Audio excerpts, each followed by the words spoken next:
Pets.com. Yep. Okay, and you did some digging. And first, let's talk a little bit about what you were able to find. We did my dad's side of the family, yep. And it's set up a little differently in my absolutely. case. So, because your father was adopted, you've got a biological line, and then you've got an adopted line. Usually, when you set up a tree, you would show just the biological stuff as part of the main tree, and then you'd show the adoptive as an alternate set of parents. Right. But in this case, I wanted to show your viewers a little bit about both sides of the family, so I put them all in a single view here. It's a very unconventional way to do it. Okay. So what did you find?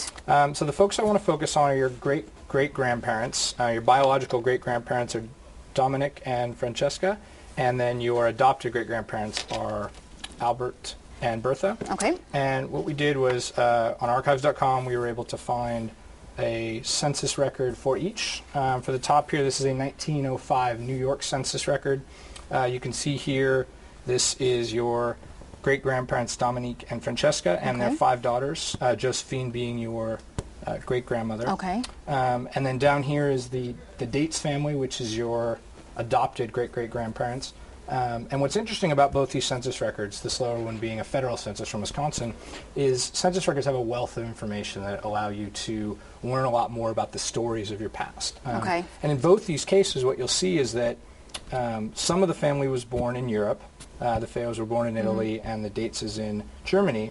But that some of the younger children were actually born in the U.S. And what this tells you is that they immigrated sometime between when the youngest child was born in Europe and the oldest child was born in the U.S. So people, the census is a good resource for people if they're looking into their family's history. Absolutely, it's a wonderful resource. So, what we did was with the Dates is, what this census record tells you basically is that they immigrated sometime around 1880 to 1885. Okay. So I worked with a researcher at the New England Historic Genealogical Society, and she found this is an immigration passenger list from the SS Herman, which landed in New York in 1883 in April.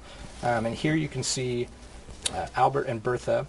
And there's actually 3 of your great aunts and uncles are listed here. For some reason, they're a different person, probably a brother or a cousin or someone else, and just got listed there. But you can see.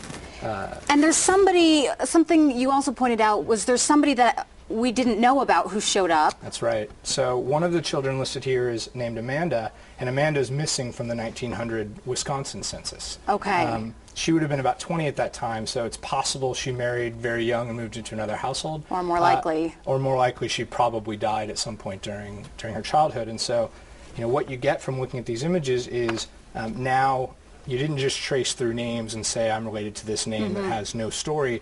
Now you know a little bit about where they immigrated from, when they immigrated, the passenger ship they were on. And so now there's all this other research you can do to really learn about the type of stories that your ancestors live and kind of walk in their steps. And census records and immigration records obviously are great paths to do that. Now, can people easily access those things, or is that something only archives.com? Well, there's a wealth of resources. The internet has really opened up a lot of research opportunities. Archives.com is an excellent place to start. Much less expensive than a lot of other services, but I think the more you dig into this, the more you'll find you'll use a lot of different resources to really learn about these stories. Okay, but there is a cost involved with Archives.com. There is. Archives.com, it's free for 7 days, so anyone can try it as part of a free trial. After that, the cost is $39.95 a year, which is about 80% less expensive than the leading. Yeah, that's actually not bad.